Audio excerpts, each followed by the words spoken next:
आमिर 2 दिन बाद जा रही है, दादा ने ऐलान किया। कहाँ? दादी ने पूछा। वो समझी अक्सर बलूचिस्तान जाती रहती है, हो सकता है इस बार पेशावर को निकल जाए अपने दादा के साथ। मानचेस्टर? वो क्या है? दादी को कोई दिलचस्पी नहीं थी।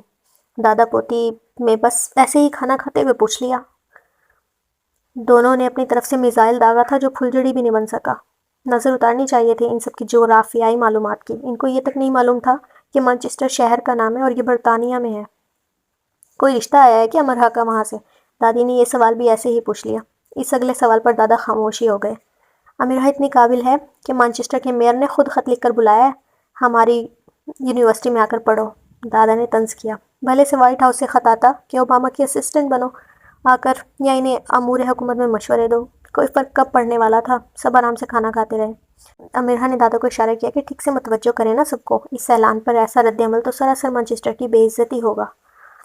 अमीरा बाहर जा रही है पढ़ने, 2 दिन बाद फ़्लाइट है इसकी, दादा ने ज़रा तेज़ आवाज़ से कहा। अब फ़र्क पड़ा। बाबा दादी ने हैरत से दादा को देखा। पैसे कहाँ से आए आपके पास? बाबा ने सारे सवाल छोड़कर ये सवाल करना मुनासिब समझा। मुफ्त जा रही है, यूनिवर्सिटी ने स्कॉलरशिप दिया। बाबा क्यों मुझे पागल बना रहे हैं? आपने अपना प्लाट तो नहीं बेच दिया? वो मैंने अमीरा और दानिया की शादी के लिए रखा था। बाबा ने खाना खाना ही छोड़ दिया। प्लाट को बेचने की कोशिश तो दादा ने बहुत की थी, पर वैसी उजाड़ जगह पर वाक़या था कि बिक ही नहीं रहा था। प्लाट जहाँ था अब भी वहीं है, जाकर देखा ना। कहीं नहीं आना जाना, रिश्ता देखा है इसका? एक बस शादी होगी इसकी, दादी ने अब दिलचस्पी ली।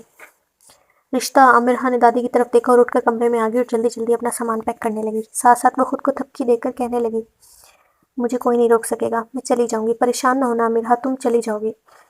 दादी, अम्मा, बाबा बाहर तकरार होने लगी, जो आहिस्ता आहिस्ता बढ़ने लगी। ये कौन सा रिश्ता था जो इस बुरे वक्त में इसके लिए आ गया था? अब इसका जी चाहा, बल्कि इसने दुआ की जो जो कुछ इसके बारे में मशहूर है वो सब इन रिश्तेदारों तक पहुंच जाए।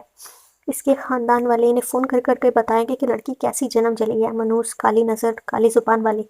और नहीं तो कोई दादी की ज़ुबानी तैयार करदा इसका पैदाइशी खुलासा इन तक पहुंचा दे कि मंगल की 2 को क्या क्या हुआ था फ़कत एक इसकी आमद से, और क्या क्या मज़ीद हो सकता है अगर इससे दूर ना रहा गया तो। ये कोई मौका था रिश्ते का। इसकी उंगलियां घिस गई थी मेल्स लिख लिख कर, ऑनलाइन स्कॉलरशिप फॉर्म्स भर भर कर, और दादी और अम्मा इसकी शादी की तैयारियां कर रहे थे। वह खुद को थपकती रही और कहती रही, तुम चली जाओगी, परसों तुम जा रही हो, कुछ भी नहीं होगा, दादा सब ठीक कर लेंगे। कहते हुए वो जल्दी जल्दी सामान भी पैक करती रही। पासपोर्ट को हिफाजत से छुपा दिया कि बाबा गुस्से में आकर इसका पासपोर्ट ही न जला दे। रात गुजरती रही। बाहर से हनूस चारों की तेज़ आवाज़ें आती रही और पासपोर्ट को छुपाने के बाद वो कमरे के दरवाजे के साथ लगी ज़मीन पर बैठकर ऊँघने लगी, लेकिन साथ साथ बड़बड़ाती रही, मैं चली जाऊंगी, मैं तो जा रही हूँ, कौन रोकेगा मुझे? दादा है ना, वो सब ठीक कर लेंगे। दादा ने दरवाज़ा खोला तो इसी दरवाजे के करीब ही ऊँघते पाया और इसकी बड़बड़ाहट को कम ज़्यादा होते सुना। तकिया लाकर इन्होंने इसके सरहाने के नीचे रखा। ज़िंदगी में वो पहली रात थी जब वो इतना खुश थी, और इसी खुशी की इसको इतनी फ़िक्र थी कि वो बिना बिस्तर के फर्श पर सो गई थी। इन्हें दुख हुआ। इस माहौल ने इसे इतने दुख ना दिए होते तो इसके घर में इसकी ऐसी हैसियत ना होती, तो वो हर रात ऐसे ही सोती, रो रो कर, आंखें सुख करते हुए नहीं बल्कि आंखें मूंद कर परियों का इंतज़ार करते। रंगों से मुनव्वर होती नींद। दादा इसके पास ही बैठ गए और इसे देखने लगे। औलाद नामी जिस तोते में वालिदैन की जान होती है, वो तोता अमीरहा थी इनके लिए। इन्हें इतना प्यार अमीरहा के वालिद से भी नहीं था, बाकी की औलादों से भी नहीं था। वो इसके लिए हर जंग लड़ने के लिए तैयार रहते थे, और एक जंग वो इसके हक में जीत आए थे, इसके मानचेस्टर जाने की। एक दिन अमीरहा इनसे खफा होकर कहने लगी, आप भी दूसरों की तरह हो जाए ना, क्यों करते हैं मुझसे प्यार? वो इस बात का जवाब नहीं दे सके, बस सोचते ही रहे, शायद कुदरत हमेशा इंसान पर इतनी मेहरबान ज़रूर रहती है कि अगर सारी दुनिया इस इंसान से नफ़रत करने लगती है तो कोई एक ज़रूर इस पर जान छिड़कता है। वो इंसान कोई भी हो सकता है, कोई परिंद या कोई दूसरी मखलूक भी हो सकता है। बिला वजह की नफ़रत ज़रूर एक बिला वजह की मोहब्बत को साथ बांध कर लाती है। जैसे जैसे दूसरों के लिए तुम नापसंदीदा होती गई, मेरे लिए पसंदीदा तरीन होती गई। उन्होंने कहा, खुदा भी भला कभी ये भूला है कि इसके बंदे के आसपास बहुत कांटे उगाए हैं, और अब इसे एक महकते हुए हमेशा तरोताज़ा रहने वाले फूल की अशद ज़रूरत है, ताकि इस फूल को पाकर वो कांटों की दी हुई अज़ियत को फरामोश कर दे। बाबा ने इसे 10,000 रुपये दिए कि वो ज़रूरी ख़रीदारी कर ले। अम्मा और दादी का मिजाज अलबत्ता बहुत बरहम था। दादा के साथ जाकर इसने ज़रूरी ख़रीदारी की। दानिया ने इसका सामान पैक करवा दिया। हमाद और अली दिल महसूस कर इसे देखते रहे, आखिर वो इतनी दूर जा रही थी। दादा मुसलसल 2 दिन से अपनी आंखों की झड़ी छुपा रहे थे। ये पढ़ने जा रही है, भाग नहीं रही, माँ बाप तो खुश होते हैं। तुम दोनों इसे खुशी से अलविदा करो, ये नाव के जहाज़ का रैश हो जाए या ये लापता हो जाए। दादा ने एक छोटा सा लेक्चर दादी और अम्मा को दे दिया। इसका जहाज़ क्रैश ना हो जाए या वो लापता ना हो जाए। दोनों ने अपनी बरहमी को एक तरफ रखा और इसे दुआ में अलविदा कहा और वो मैनचेस्टर के लिए रवाना हो गई। वो बरतानिया के तीसरे मसरूफ़ तरीन एयरपोर्ट की ऊंची छत तले एड़ी के बल घूम घूम गई। मैनचेस्टर, मैं आ गई हूँ आग लगाने, इसने मुंह पर हाथ रखकर चिल्लाकर कहा। चंद लोगों ने इसे हैरत से देखा। भले से देखें, इसे परवाह नहीं थी। वो घेरदार सफ़ेद शलवार और गोल दामन वाली कमीज़ में मलबूस थी। इसका सफ़ेद लंबा दुपट्टा मैनचेस्टर एयरपोर्ट की सफाई कर रहा था और ख़ास कर हर आने जाने वाले के सामान के साथ उलझ रहा था। इसने फिर से दोनों बाजू फैलाकर एड़ी के बल घूम कर कहा, मैं आ गई हूँ मैनचेस्टर, मैं अब कभी नहीं रोऊंगी और तुम मुझे कभी ना रुलाना। खुशबख्ती का अगर कोई नकारा था तो वो इस वक्त अमीरहा का यही नारा था। मुसर्रत व शादमानी का अगर कोई इशारा था तो वो यही एड़ी के बल घूम घूम जाना था। सुकून और राहत के दरिया का अगर कोई किनारा था तो वो बस यही, वो अमीरहा का वजूद सारा था। वो एकदम से आज़ादी के शदीद एहसास में घिर गई। यह एहसास बहुत खुशाइन था कि वो हर दुख से दूर हो गई है और यहाँ इसे अब सब अमीरहा की हैसियत से जानेंगे और बस। जहाँ सुबह होगी, शाम और रात, लेकिन आह नहीं होगी। दुखों के इस्तारे छुप गए और खुशियों की अलामतें जा बजा नजर आने लगी। बरसगीर के हाकिम वक्त की सरजमीन पर लहराता इसका सफ़ेद दुपट्टा जहाज़ का बादबान बना। इसकी कश्ती को खुले नीले पानियों में रवां करने लगा। एक अमरीकी टीनेजर अपने छोटे से इलेक्ट्रिक गिटार पर U2 म्यूज़िक बैंड का गाना ऑर्डिनरी लव बजा रहा था। बंगाल के शहर को अपनी आंखों में समोए और अपनी शर्मीली मुस्कुराहट से इसे फूंकते बंगाली नौब्याहता दुल्हन अपने महबूब शौहर के कान में सरगोशी कर रही थी। बंगाल की शर्माहट और ऑर्डिनरी लव की धुन ने इसे नई दुनिया में खुशामदीद कहा। वो फिदा सी हो गई और अमरीकी टीनेजर के पास खड़ी होकर मुस्कुरा कर इसे दाद देने लगी। इसे कोई लेने नहीं आया था। वो 3 घंटे से इंतज़ार कर रही थी, लेकिन इसे इंतज़ार से कोई मसला नहीं था। वो अगले 3 घंटे और इंतज़ार कर सकती थी। अब इसे कोई मसला ही नहीं था भाई। इसे अपने नाम का बोर्ड दूर से नज़र आया। लॉन्ग क्रॉस बैग लटका एक चाइनीज़ मिक्स कोरियन लड़की भागती हुई आ रही थी। मैं हूँ अमीरहा, वो लपक कर इस कोरियन लड़की की तरफ लपकी, वरना जिस तेज़ी से वो भाग रही थी ऐसा लग रहा था इसे लेने नहीं बाय बाय कहने आई हो। ओह सलाम, सॉरी मुझे देर हो गई। कोई बात नहीं, चले, अमीरहा ने सलाम का जवाब दिया। इसे अच्छा लगा। इसने हेलो की बजाय सलाम कहा। दरअसल जिसे तुम्हें लेने आना था इसका एक्सीडेंट हो गया आते हुए, फिर मुझे आना पड़ा। ज़्यादा इंतज़ार तो नहीं करना पड़ा।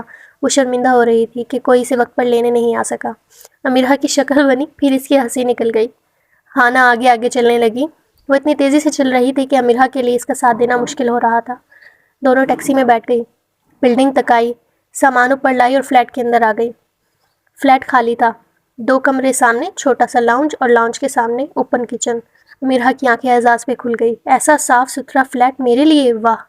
हाना इसे एक कमरे में ले आई जहाँ 2 सिंगल बेड रखे थे और न जाने कैसे जगह निकाल कर फर्श पर एक फोल्डिंग मैट्रेस बिछाया गया था। जहाँ मैट्रेस बिछा था यकीनन वो इनके चलने फिरने की चंद कदमी जगह थी। ये आपका बिस्तर है। इसने फर्शी बिस्तर की तरफ इशारा किया और अमीरहा का मुंह बन गया। वो क्यों सोए नीचे? बराए मेहरबानी इसके अलावा किसी चीज़ को हाथ मत लगाइएगा। ये फ़िक्रा इसने जबरन मुस्कुरा कर लेकिन दरख्वास्त अंदाज में कहा था, और क्योंकि वो हाफ़ चाइनीज़ थी तो ज़रा झुक कर कहा था। जब तक वो ताज़ा दम हुई, हाना ने इसे काफ़ी और सैंडविचेस बना दिए। ये मेरी तरफ से। छोटी सी ट्रे को आगे करते हुए इसने ऐसी खुशी से कहा जैसे अपने कीमती ख़जाने में से इसे कुछ इनायत कर रही हो। अमीरहा देख कर रह गई। इतनी लंबी फ़्लाइट के बाद ये छोटा सा खान पेश किया जा रहा था। शायद ये इब्तदाइया हो और असली सोपर रात में हो, अमीरहा सोचने लगी। और साथ में इसने ये भी सोचा कि अगर कोई गैर मुल्की इनके घर आया होता तो फिर बड़ी मेज़ के साथ एक और मेज़ लगाई जाती लवाजमात को रखने के लिए, और ये सिर्फ इब्तदाइया होता। तफसीली खाने की बात तो बात ही तफसीली होती। मुझे देर हो रही है, मुझे जाना है। और जाते जाते भी वो फिर कह गई, बराए मेहरबानी किसी भी चीज़ को हाथ मत लगाइएगा। लेकिन वो एक एक चीज़ को हाथ लगाती रही। स्टडी टेबल पर रखे नई नई अशकाल के परफ्यूम्स को स्प्रे करने से इसने इब्तदा की। दरअसल वो सिर्फ ये देख रही थी कि वो किस कदर असली हैं। यानी कि ये जो कहा जाता है कि पाकिस्तान में कितना भी महंगा और हाई ब्रांड का परफ्यूम ले लिया जाए तो वो असल की कॉपी ही होता है। असल नहीं तो ये कितना सच है। सबके परफ्यूम्स बेदरीक स्प्रे करते हैं। इसे कुछ कुछ हकीकी सच का अंदाज़ा हो रहा था कि पाकिस्तान में वो असल की कॉपी ही खरीदती रही है। पूरा फ्लैट मुअत्तर हो गया। वो थक गई तो इसने परफ्यूम्स की जान छोड़ दी। پھر وہیں قریب ہی کچھ میک اپ کا سامان رکھا تھا، وہ اسے دیکھنے لگی۔ البتہ کتابوں پر اس نے صرف ایک ہی نظر ڈالی، کیونکہ ان کے ٹائٹل ہی ایسے ایسے تھے جیسے ساری مصری تاریخ ہی وہاں نت نئے رنگوں سے سجا کر رکھ دی گئی ہو، اور عہد فرعون سے اسے کبھی دلچسپی نہیں رہی تھی۔ پھر وہ واش روم گئی، ایک ایک آئٹم کو چیک کیا، فیس واش، باڈی واش، لوشنز کو دیکھا، حتیٰ کہ باتھ ٹب کے کنارے رکھی چھوٹی چھوٹی بطخوں کو بھی۔ پھر وہ کچن میں آئی، ایک ایک کیبنٹ کو کھول کر دیکھا، فوڈ آئٹمز کو سونگھا بھی۔ دوسرا کمرہ لاک تھا، لاؤنج میں رکھا ٹی وی اس نے آن کیا، پہلے چینل چیک کرتی رہی، پھر ایک میوزک چینل لگا کر کچن میں آ کر نوڈلز بنانے لگی۔ 2 عدد نوڈلز کے پیکٹ بنائے، بڑے پیالے نما باؤل میں ڈالے اور ایڈورڈ مایا کو سنتے سنتے کھا گئی۔ باؤل کو میز پر ہی رہنے دیا اور ٹی وی بند کر کے سنگل بیڈ پر آ کر سو گئی۔ 30% ادا کیا تھا انہیں، کوئی مذاق تھا کیا؟ رات کو 12 کے بعد کا وقت ہوگا جب اسے اٹھایا جا رہا تھا۔ مس پاکستان پلیز اٹھیں، ایک انجانی آواز سے اس کی سماعتیں روشناس ہوئی۔ پہلے تو وہ سمجھی کہ خواب ہے، سو وہ بدستور سوتی رہی۔ جب دوبارہ مس پاکستان کی آواز آئی تو اسے حیرت ہوئی کہ دادا لڑکی کی آواز میں کیوں بول رہے ہیں، اور سیدھے سیدھے امیرہ کیوں نہیں کہہ رہے؟ لیڈی امیرہ پلیز، ورنہ میں آپ کی ناک کے پاس یہ اسپرے کر دوں گی، اینڈ ٹرسٹ می، اس کی بو دنیا کی گندی ترین بو ہے، کئی ہفتوں تک ناک میں گھسی رہتی ہے اور کئی ہفتوں تک کچھ کھانے کو دل نہیں چاہتا۔ امیرہ تو خواب میں دادا کے پاس بیٹھی نہاری کھا رہی تھی، اسپرے کا ڈھکن کھلا اور دنیا کی گندی ترین بدبو اس کے ناک کے قریب آئی۔ وہ صحیح کہہ رہی تھی، وہ کئی ہفتوں کھانا کھانے والی نہیں تھی۔ دادا، وہ چلا کر اٹھ بیٹھی۔ ابھی میں نے اسپرے نہیں کیا، اس نے کندھے اچکا کر اسپرے کی بوتل پر ڈھکن رکھا۔ وہ اپنی سرخ بوجھل آنکھوں سے گہری سبز آنکھوں والی کو پہچاننے کی کوشش کرنے لگی۔ اس کی نظر دھندلا رہی تھی اور اس کی آنکھیں نیند کے بوجھ سے بند ہو رہی تھی۔